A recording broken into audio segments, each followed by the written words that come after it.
سرحي كي زعري كي رخمي كي فحتري كي تقالسي كي مكته حالي اللنز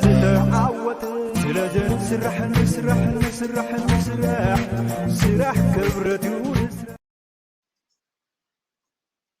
سلام تخطاطتنا الشانل كما يكون كما تكونوا سنة كنا وتر من يوتيو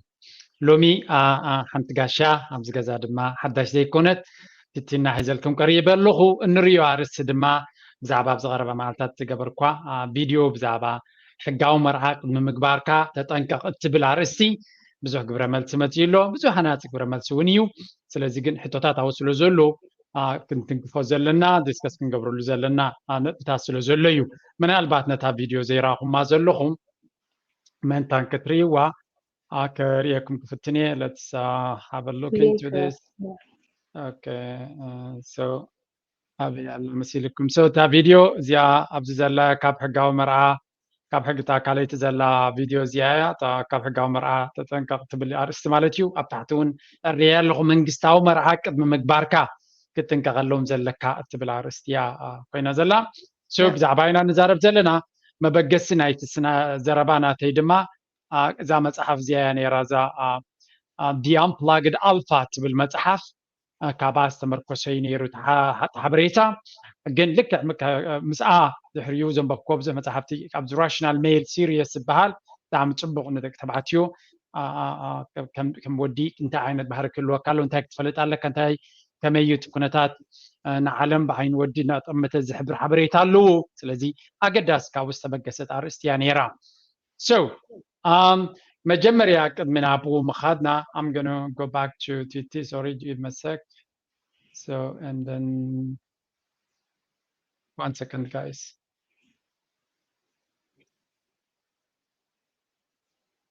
so قد من أبكال رسناتين ريتو نايتا فيديو مهابي مجمريا قدمت قاش كبرت قاش أنا زي channel هجتي الناس لزخونت بزعباتها فيديون بزعباتي كونسبتن نعينت تتنا حد شاي كون زارسي بزوج زي ما يقولون بزعبات زون بزوح فيديوهات بزوح تمرتن نقسمينا خاب قالوا كيلاتات مالتيو سو ناتكريتو تتنا بزعبات زارس انت يمثل كنسمعكي ويلكم دما يا أنا وانت سلام كبلكم دلي كما يعلقون كما يتخونوا طبق تلو تسفى قبل أبزلنا يا دما إجابير سلام كسانة كبرنا عند أتمنىه كم دما طبق كرامات طبق ناي سامر جيزة كجبرنا يمنه تا أرستجن تا ناي منجستاوي مرعى تبل نتود تبعتاي زي كونه ترايدي كونه نتاقوال نسيتون لك كمو صلوالو نسات راين دحر أب تجزا تبركت خوينا وين السات راين دحر تقلو خوينا نتجزا مالتيم أنا حق زربا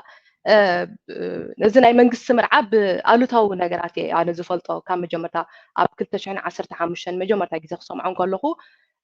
بناي بيت خرسيان قال كدان أسيروم بدحريو أبت ناي منجست مرعى سلزي جبر ويك قال كدان سلزي أسرو استفلا سبات يفلت نيره حجب بتعمي أزيو كسع كندو أزيو تلوا خمسة لو أيرد أن نيروت مجمرتا دحارجن تنحي إلى مصر أخو بزح نجارات بزعبو بزح نجاتيف يسمع نيره مالتي أزيو قالوا تاو زخانة بفلاي أبتناي دك تبعتيو يرق نيره سلزي التاز جبر كفيديوسي بود تبعتاي سلسة سرحتي أمبر قمت إلنا ونا بالنسيت ندحري إنايو دسيم حدا عينتي مالتي يعجي كل جزء بتي نحن انتاي تقامات علينا أيرد أنا بزح جرب بسمعت سلان زارب وي نتان إشتي نعنا تستنكفنا نجرب مسرقنا بقى أنا عاد رئيس لن ملس وين عاد رئيس نزاربي تقرب أبكال زي تدلي حسابات وزي تدلي ملتات النبتح جن وشتأتينا عند حرينا بزح جزء أبتناي ود تبعتاي بزح طلواتات كم زلوا يرداني مالتي روحوا كيكاتكو حتى نديها خالعته ويسقط كم يا قتليا ولا بناتنا تمكرا كاب زقات منا ونحد حدا صغه تبليت خلله يا دحر بنحنا خا زخل كم إيلون كله حج أنا بتعمي أزيو ناي ألوتاوي تطعنوا طراي نير المخنياتو سمعوا كله خب ألوتاو نجارات اللي سمعكم عادي أما داتا جن نبانا متيوت قدام هذي أنا كاب أبشودن يزقمت استيل أبشودن يزلخو نسويس كمتي إلنا مستسمع معنا تحانت أنكو خنجبران نخل ناي منجس مرعى خد جبر لكم تبعينا مالتي بناي شودن بناي سويزن مالتي أبز بجماعين دخل أسر لكم تبعينا أما داتا ناب سويز ناي جماعين دخل أسر مسوسنا ብዙሕ ግዜ ይሓተካ ነይረ ትዝክሮ እንድሕር ኮንካ ኣዩ ሹር ነዚ ክትገብሮ ይብለካ ነይረ ናይ ብሓቂ ዲኻ ርግፀኛ ነዚ ክትገብሮ ሕጂ እንታይ እዩ ሓደ ነገር ነይሩ ኣነ ነብሰይ ዝሓታ ዝነበርኩ ምክንያቱ ኩሉ ግዜ ኣብ ሎሙ ኮይነ ንንቲትሲ 100% ክምሕለላ ክእል እያ ብዛ ሎማ ዓንቲ ብዛ ሰዓት እዚኣ ኮይነ ድሕሪ ዝተወሰነ ዓመታት ግን ክምሕለላ ይክእልኒ ምክንያቱ ከም ሰብ ክቅየር ይኽእል ከም ሰብ ክቅየም ይኽእል ሕማቅ ነገራት ክመፀኒ ይኽእል ኣብ ሓንጎለይ ወይ ንዓኻ ክጎድኣካ ጥራይ ክሰርሕ ይኽእል ብዙሕ ነገራት ኣብ ሓንጎለይ ድመፀኒ ነይሩ እጂ ብሰንኪ ከምኡታት ብዙሕ ግዜ ይሓተካ ነይረ ንዓኻ ምክንያቱ እዚ ነገር እዚስ ከምዚ እዩ ዘድ ሰማዕኮ ከዓ መፅየ ነግረካ ነይረ ከምዚ ንምንታይ እዩ ከምዚ ዝኸውን ስለምንታይ ከምዚ ነገራት ዘጋጥም ኢለ ይሓተካ ነይረ ማለት እዩ ኣብ መወዳእታ ግን ኣምላኽሲ ናይ ብሓቂ ልብን ኮላሊትን ዝምርምር ኣምላኽ እዩ ኣብ መወዳእታ ግን ናብቲ ናይ ገማይ ክንገብር ኢልና ምስ ከድና ልዕሊ 2,000 ኢና ገንዘብ ከፊልና ንዑታት ክንገብር ኣብ መወዳእታ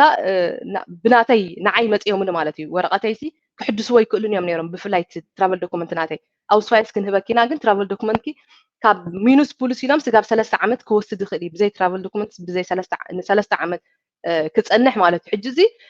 ንዓይ ኣዝዩ ከቢድ እዩ ከምኡ ኢለ ክኸይድ ኣይክእልኒ ምክንያቱ ሽዑ እንታይ ተባሂልና ካብኡ ዓርከይና ዓዳ ንኺድ እሞ ሓሲብና ክንምለስ ኢና ክንብሎ ተባሂልና ኣነ ስኻን ተዘራሪብና እንታይ ይፅልዋ ኣለዎ ነዚሲ ምስቲ ከፊልና ያደና ልዕሊ ከባቢ 3,000 ቀሪብና ነርና ትዝክሮት ኮንካ ክንዶ ከፊልና ገንዘብ ሽዑ እንታይ ተባሂልና እንድሕር ካብዚኣ 3 ወርሒ ዕድል ሂቦምና ኣብ ውሽጢ ክንዲዚአን ድሕር ዘይጌርኩም ብድሕሪኡ ግን ኣብ ዝኾነ ግዜ መፂኹም ክትኣስሩ ትኽእሉ ኢኹም ድሕር ተሰማሚዕኩም ግን ክንዲዚ ገንዘብ ካብ 200 ስጋብ 300 ፍራንክ ግን ክትከፍሉ ኢኹም ተባሂልና ማለት እዩ ዝበዝሐ ገንዘብ ግን ኦልሬዲ ስለዝኸፈልናዮ ብኡት ፕሮሰስ ተወዲኡ ምስ ተመለስና ግን ናይ ብሓቂ ግን ኣነ እንታይ ኮይኑ ስማዓኒ እግዚኣብሔር ልበይ ዝረኸበ ኮይኑ እዩ ዝስማዓኒ ማለት እዩ ኩነታት ኣብቲ ሽዑ ግዜ ስለዘየጋጠመ ከምዚ ምኾነ ነይሩ ማለት ዘይኮነስ ግን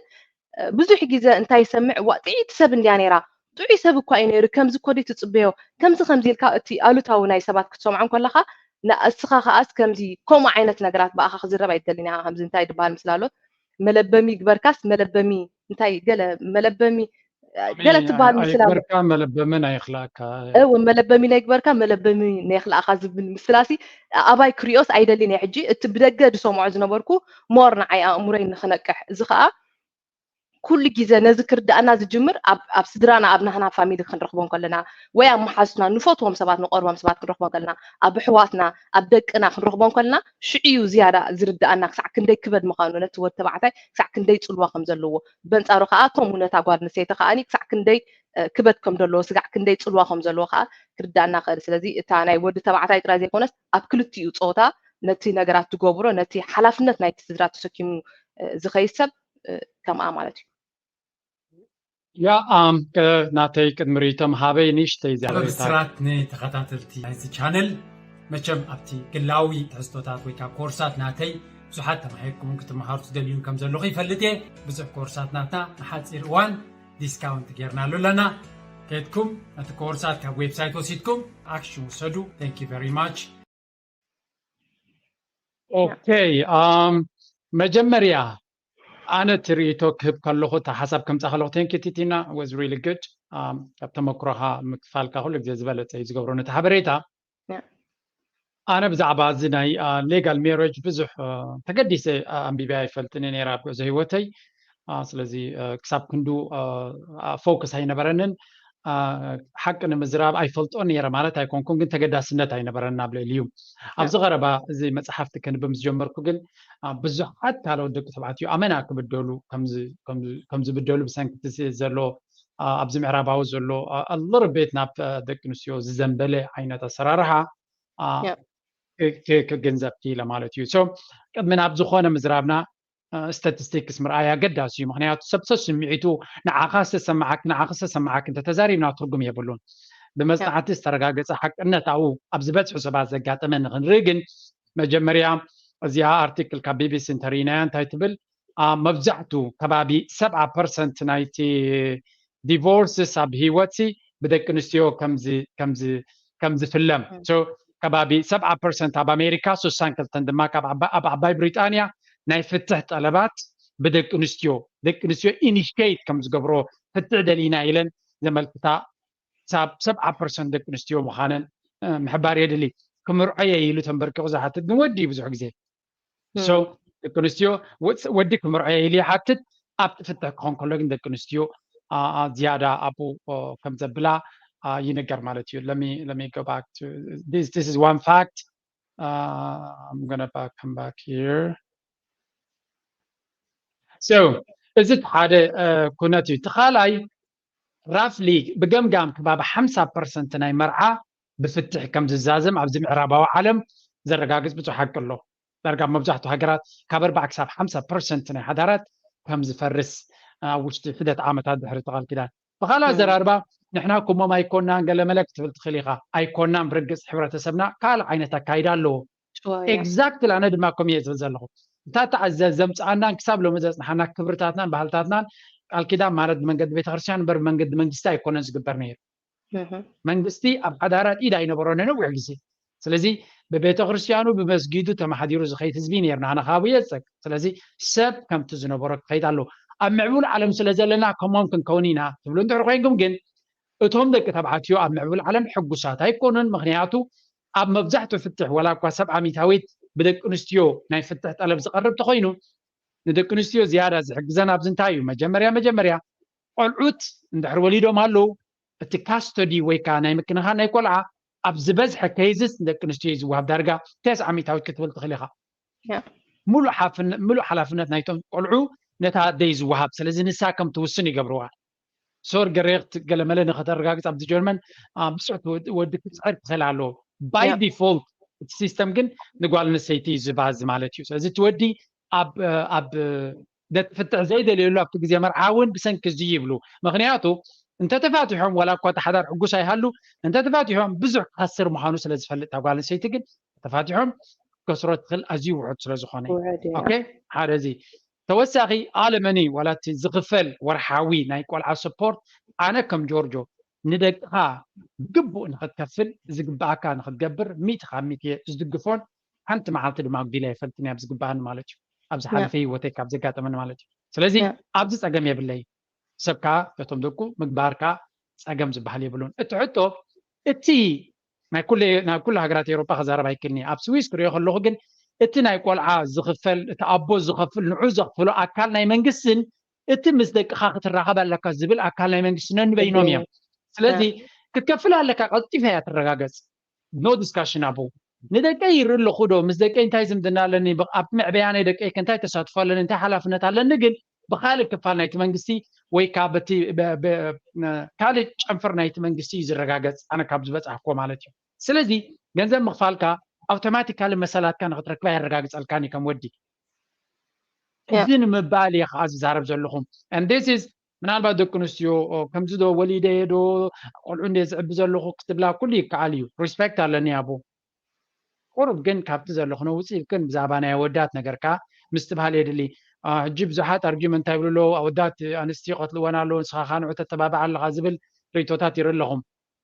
ምስኡ ብዙሕ ዘተሓሓዝ ክህልዎ ኣይፅበን እየ ምክንያቱ ኣነ ቅተሉ ይብል እየ ኣለኹ ኣቡ ከይብፃዕ ምናልባት እቲ ፍትሕ ምስ ዝተፋታሕኩ ብዙሕ ክኸስር እየ ዝብል ወዲ ሕማቕ ንምግባር እውን ክደናደን ንኽእል እየ ኣነ ከምኡ ይገብራ ይብልኒ ኣይፈልጥን እየ መፅሓት ስለዘይገበርኩም ብሓፈሻ ግን ሓደ ሰብ ኣብ ካልእ መንገድታት ንኸይከይድ ካብ መጀመርያ ክጥንቀቕ ኣለዎ እየ ዝብል ዘሎ እቲ ወላድ ምቕታል እውን እኮ ስለምንታይ ኖርማሊ ክቐትል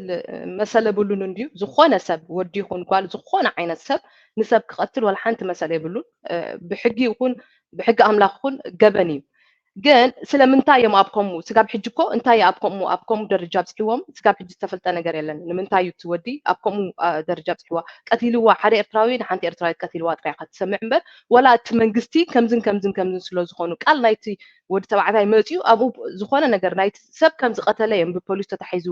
እንታይ ዝበሃል ዝገብሩ እምበር እንታይ ኮይኖም እንታይ ረኺብዎም እዚ ሰብ እዚ ኣብ ከመይ ደረጃ ነይሩ ኣይግለፅን ተርዲካኒ እቲኣናይ እትወዲ ንኣብነት ሕጂ ክምልኣልካ ስለ ዘለኹ እትወዲ ተባዕታይ ግቡእ ይገብር ኣሎ ፈቲዱ ይከፈተዮ ነታ ጓል ኣንስተይቲ ናይ ውላዱ ይኸፍል እዩ ካብቲ ዝሕዝነኒ ነገር ኣነ ዝፈልጦም ብዙሓት ሰባት ኣለዉ ኢቭን ካብ ኣፍሪቃ ምፅኦሞም እየ ዝብለካ ደቆም ዘይርዩ ዓመት ልዕሊ ዓመት ዝገብሩ ሰባት ኣለዉ ዝኽልከሉ ማለት ኢቭን ደቆም ዝፈርሕዎም ምስ ድሮም ዝፈርሑ ኣነ ዝፈልጦ ኣዝየ ዝፈትዎ ቀራቢአይ ዝፈትዎ ሓወይ ኣለኒ ከምኡ ትኾነ ዝፈትዎ ቀራቢአይ ማለት እዩ ተርዲካኒ ካብ ኣፍሪቃ ምፅዎም كأكل أبزم مسي قالوا عمد كل تعمد ديرة أيا قالوا لا تو أزي زفتوا قالوا أزي زفكرها قالوا مالتي هجي ሓደ ግዜ እቲ መንግስቲ ግን እቲ ዝግብኦ ትወዲ ይኸፍል ኣሎ እቲ ዝግብኣ በቲ መንግስቲ ሕጊ መንግስቲ ግን እታ ጓል ኣንስተይቲ እቲ ዝግብኣ ንክትገብር ግን ኣይትገብር እንደላ ምክንያቱ ወዲ እንድሕር ከመይ ክብል ደልያ ኣነ እቲ ወዲ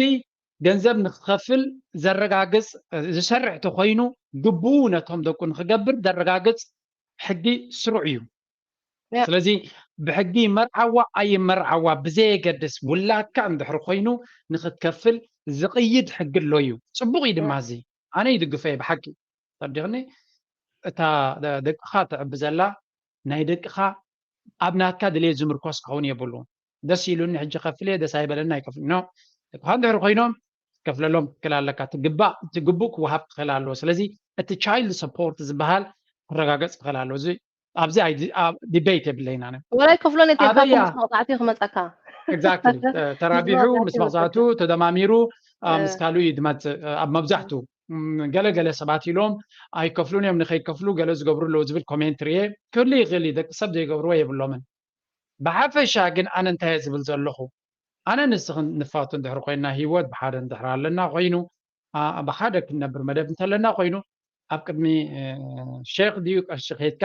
እቲ ቃል ኪዳን ኣምላኽ ዝበሎ ክትገብር ክትክእል ኣለካ ፅቡቅ እዩ እዚ ኣብዚ ድማ ዝኾነ ዲስካሽን የብለይ ቤት ኣምላኽ ከይድካ ዝግበር ብመንግስቲ ጌርካ ዝግበር ግን ቀዳማይ ነገር ድሒሩ ዝመፀይ ካልኣይ ከዓ እቲ መንግስቲ ኣሰራርሓ ናቱ ንክልትዮም ማዕረ ዘይርኢ ክሳብ ዝኾነ ነቲ ወዲ ኣይሑ ክርዮ ዝኽእል ተደቂ ክሳብ ዘይኮነ ድሓርካ ወዲ ሙሉእ ብሙሉእ መሰሉ ይረጋገፀሉ እዩ ዝብል ምናልባት ዘይፈተኖ ዝዛረቦ ዝኸውን ይኽእል እዩ ግን መብዛሕትኡ ብዙሓት ኣወዳት ዘጋጥሞም ኣነ ብዚያ ክርማዝ ዘለ ሓደ ሰብ በይኑ ኣብ ሂወቱ ዘጋጥሞ ከም ሙሉእ ሓቂ ጌርኩም ኣይትዛረቡ ኣነ ግን ኣብ ፓብሊክ ፊገር ምክንያት ከም ኣብ ምስ ህዝቢ ዘለኽዎ ብዙሕ ሰብ እዩ ዝድውለለይ ናይ ብዙሕ ርእቶ ድማ ኣለኒ ካብኡ ንላዕሊ ድማ ብዙሕ መፅናዕቲ ዝተኻየደ ኣብ ናይ ምዕራባዊ ሕብረተሰብ ኣሎ ስለዚ ካብኡ ክምርኮስ ንኽእል ኢና ነቶም ደቂ ዓዲ ዝቅይዶም ሕጊ ንዓና እውን ከም ፀልመና ክንፈልጥ ኣለና እቶም ፀዓዱ ምስ ዝተፈላለዩ መብዛሕቲ ግዜ ነቲ ናይቲ ቆልዓ ክንክን ናብ ኣደ ዝኸይድ ምሕሪ ኮይኑ ኣብ ሓበሻ ክቅየር እዩ ዝብል ዘረባ የለን በሽ ሕጂ ኣብ ሓበሻ እተን ደቂ ኣንስትዮ ደስ እንተይልወን ጥራየን ንወዲ ዝብኦ ደስ ዘይልወን ኣይብን እየ ናተይ ኣብ ካልኪክና ኣነ ካብ ደቀይ ዝገደሉ ብዙሕ ግዜ እዩ ነይሩ ስለዚ እዚ ድማ ወላቶም መንግስቲ ነታ ሰበይቲ ብፖሊስ ሒዞም ኣይከዱን እዮም ፅቡቅ ኣይኮነን እውን ከምኡ ስለዚ ብሓፈሻ ነቲ ወዲ ከምቲ ዝድለ ሓገዝ የለን ሶ እንታይ ንምባል እዩ ታርስቲ ወላ እቲ ሕጋዊ መርዓ ከይገበርካ እቲ ንቆልዓ ዝምልከት መሰላት ዝሕልው እዩ ኦኬ እቲ ሕጋዊ መርዓ ምስ ተገበረ ግን ትበዲዱ ውስኸሉ ነቲ ወዲ ወላ ሓንቲ ለውጥኑ ዘይብሉ ነቲ ወዲ ዝኾነ በነፊት ዘይብሉ እቲ ሕጋዊ መርዓ ተፅዕኖ ኣብ ልዕሊኡ ዝገብሮ ግን ፅቡቅ እዩ ጓል ኣንስተይቲ ንሳ እታ ሰሪሓ ተምፅእ እንድሕር ኮይና ኣብ መብዛሕቲ ኬዝ ነዚ ነገር እዚ ከም ዘይትድግፎን ርግፀኛ እየ ምክንያቱ ሳይድ ኢፌክት ናታ ኣብ ልዕሊኣ ይክወድቕ ከምዚ ዘጋጠመን ደቂ ኣንስትዮ ድማ ይፈልጥ ንሳተን ሰሪሐን ስለ ዝመፃት ዝነበረ ያ ኣነ ኮች ዝገበር ኮን ክንደይ ደቂ ኣንስትዮ ኣለዋ ስፔሻል ኣብ ኣሜሪካ ማለት እዩ ንሳተን ሰሪሐን ስለ ዝኣትዋ እቲ ዘይሰርሕ ሰብኣይ ክሳብ ክንደይ ኣቢዩዝ ክገብረን ከም ዝኽኣለ ምክንያቱ ነቲ ሲስተም ነቲ ሕጊ ልክዕ ከምታ ናይ ጓል ኣንስተይቲ ንብሎ ዘለና መን እዩ እቲ ሰብኣይ ሰበይቲ ንብል የለና ሕጋዊ መርዓ ማዕረ ኣበርክቶ እንተዘይብልካ ነቲ ብላዕሊ ዘሎ ብጣዕሚ ናይ ምጥቋስ ክእለት ኣሎ እቲ ኣብ ታሕቲ ዘሎ ግን ብትክክል ነቲ ናይ ገዛ ይገብር ኣሎ ድያ የለን መረጋገፂ ሓቂ የለን ስለዚ ካብቲ ላዕሊ ዘሎ ክወስዱ ርግፀኛታት እዮም ኣብቲ ታሕቲ ዘሎ እንታይ ይገብር ኣሎ ግን ኣያረጋግፁን እዮም ስለዚ ደቂ ካሲ በታ ኣብ ገዛ ዘሎ ሰብ ፅቡቅ ኣሎ ድየለን ዝረጋግፅ ንዑ ቸክ ዝገብር ኣካል የለን ስለዚ ኣብ ገዛ ስለ ዘሎ ጥራይ ኣብነት ቀሊል ኣብነት ክወክል እታ ጓል ኣንስተይቲ ኣዝዩ ፅቡቅ ስራሕ ኣለዋ ለይትን መዓልትን ሃርገፍገፍ ትብል ኣብ ገዛ መፅያ ግን ኣብ ዓራት ኣይትድቅስን ክኾን ትኽእል እያ ገዛ መፅያ ብዙሕ ነገራት ትገብር ኣነ ዝፈልጦ ኬዝ እየ ዝብለኩም ዘለዎ እቲ ወዲ በንፃር ኣብ ገዛ ብዙሕ ኣይሰርሕኒ ደገ ከይዲ ከይሰርሕካ ሓሚመ ጠሚመ እዩ ዝብል ኦኬ ሕጂ ኤግዛክትሊ ፅቡቅ ገይሩ ስለ ዝፈልጦ እቲ ኩነታት በልዕ ስለ ዝኾነ ወላ ሓንቲ ከምዘይ ትገብር ገይርዋ ከም ባርያ ትሰርሕ ኣብ ገዛ መፅያኻ ትሰርሕ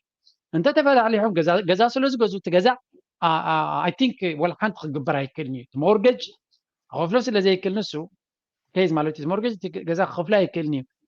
ትወዲ ማለት እዩ እንድሕር ንሳ ክትወፅእ ኮይና እቲ ባንኪ ክወስዶ እዩ ስለዚ ሳራ ክስዕባ እዩ ኣብ ብርቱዕ መንቀራቅሮ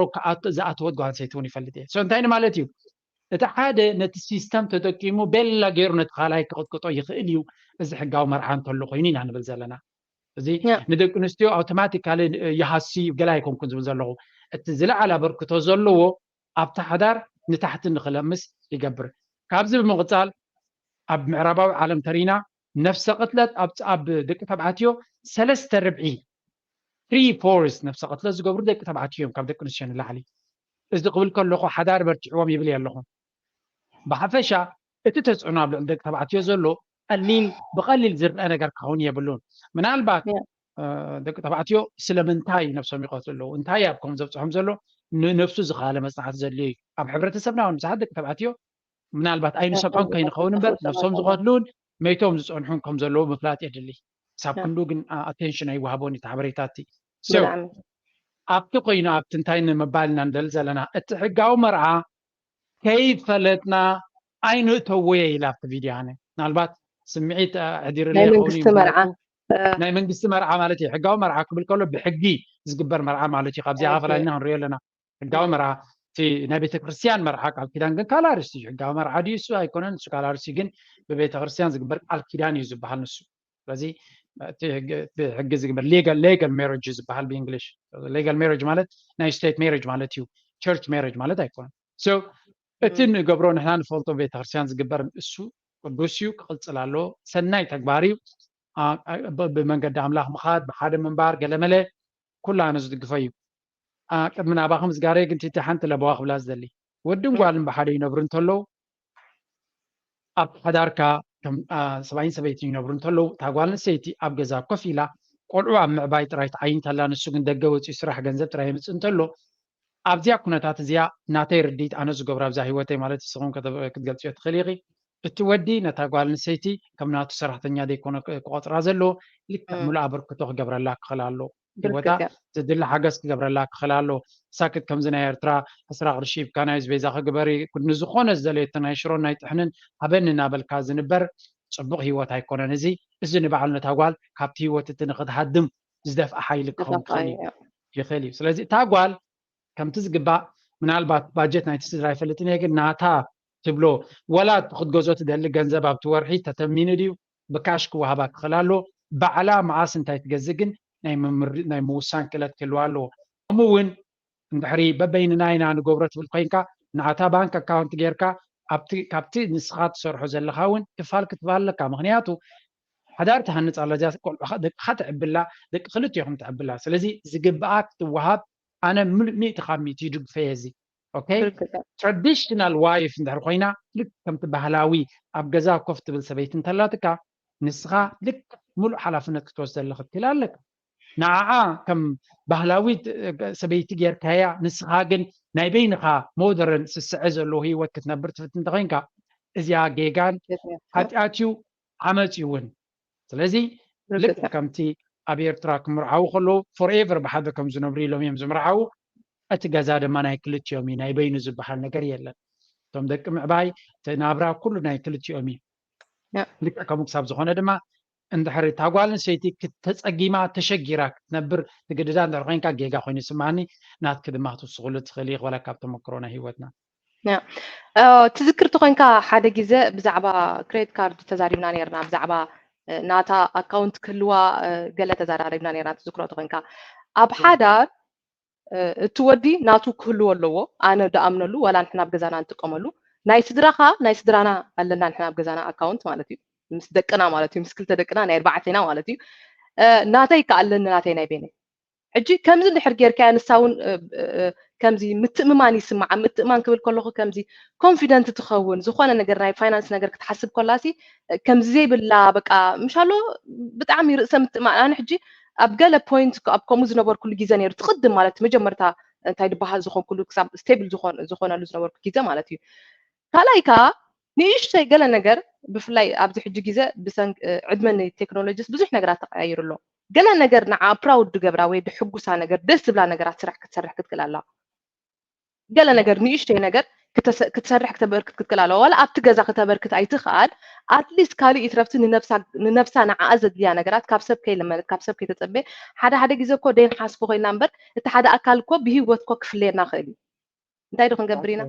እቲ ሲስተም እውን እኮ ከም ሲስተም እውን ክቕየር ክእል እዩ ንፈልጦ ነገር የለን مغنياتو ساع كندوسي جارانتي يبنا نبي وطنانو تجارانت دلكاسي ملال بعد تسريحك تمصو وي تسخاب على خسيف تجبري تجارانت كل وكاز خل كابونا بو مالتي سلازي بتو خينو كاب حدا تتصبيخا صقعتني انا حدا كان مخان اتليست بخالي يترف نفسها خدتل لك انا خم ايه دبل نفسها خدتل لك انا بناتك زربت خينه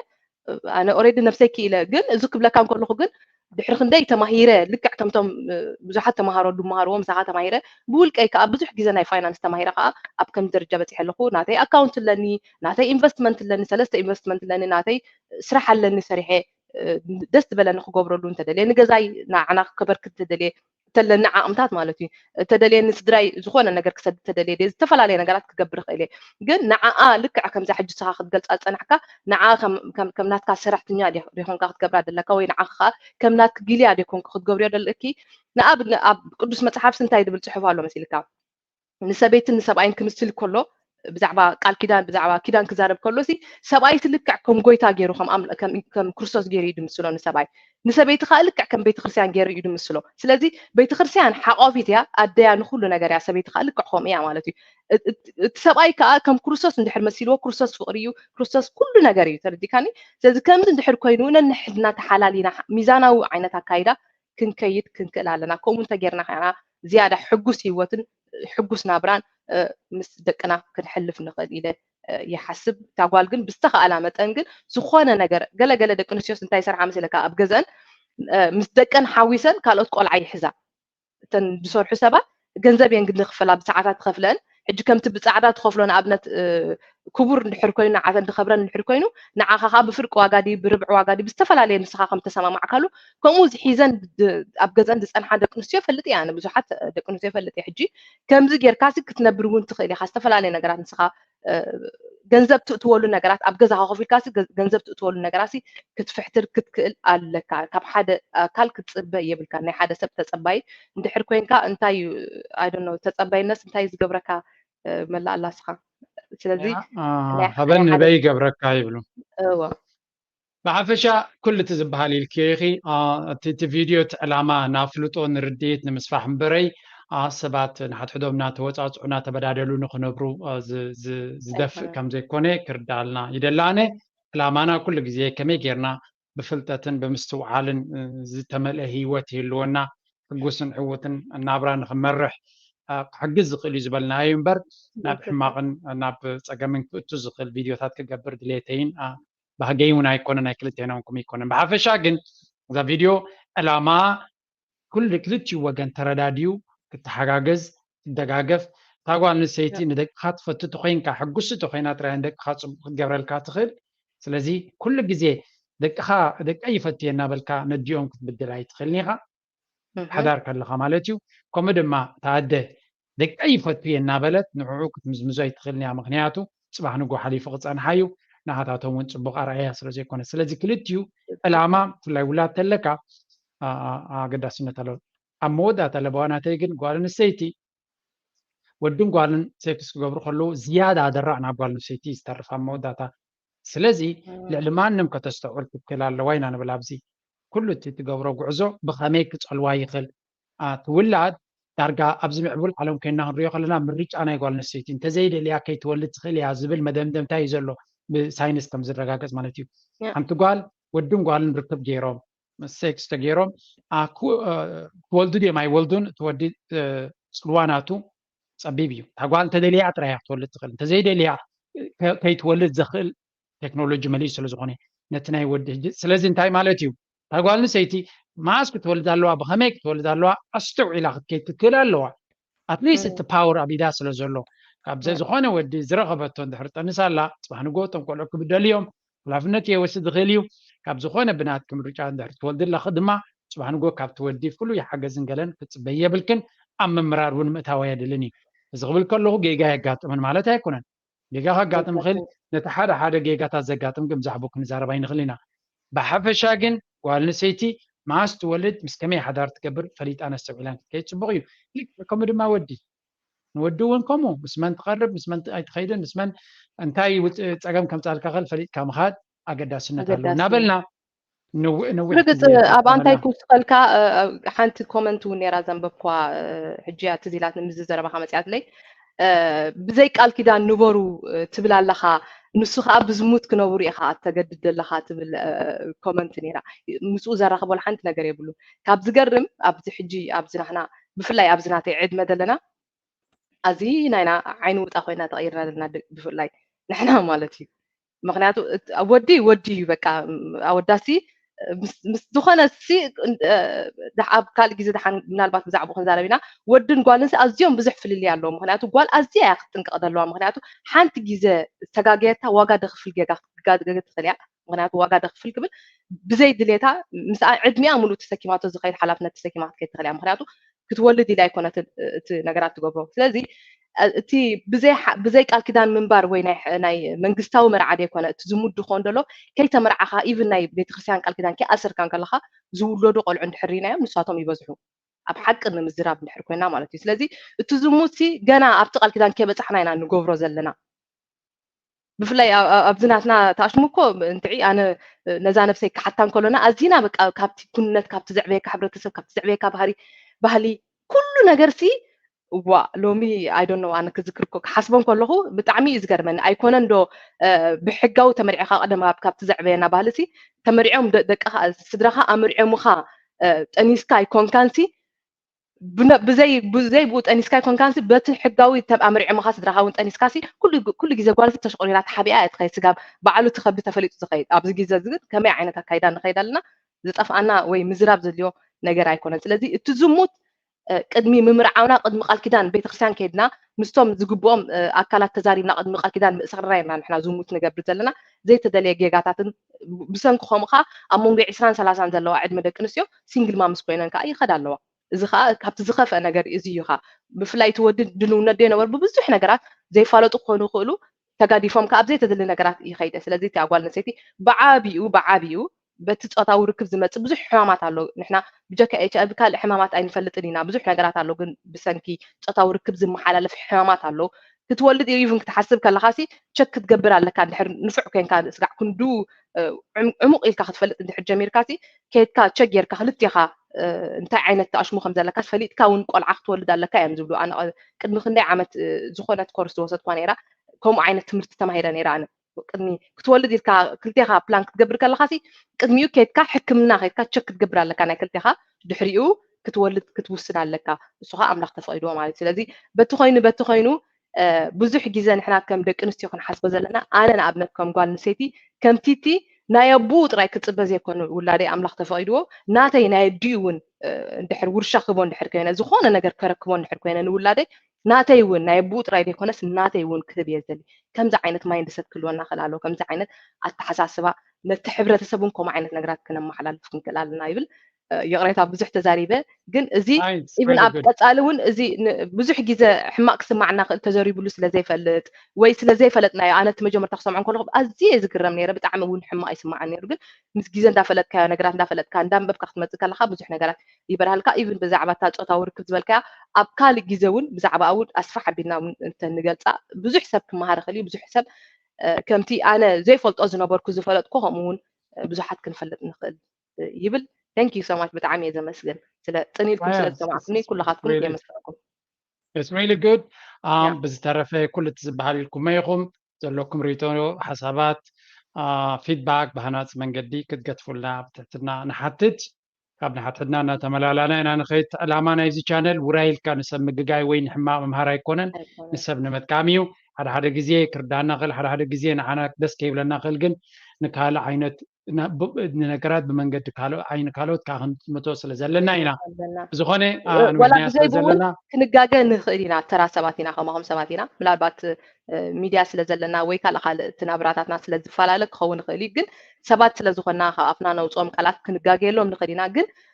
سبات سلزخنا خا جيجانا قريبنا خا يقرأ حتينا خا نابتي زمت تمرتنا بيوي ناب زمت تحسناون كن كيد نخيرنا كلنا كاباهم نابانا كابانا خا نابهم داتا مالا أنا هنا كيد لنا قبل فترة بمودة تمام. Thank you so much تينا يغني لنا سمعتنا دما دسيلكم كخون تسفان قبل ريتهم كنت بيننا نبلنا زارستي أبزخن زازمين أفكار سرح حساب من راغب دفهم كونوا بلوكم سسنايو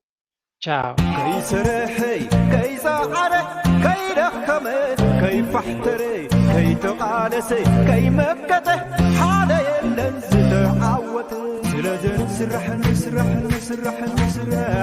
سرح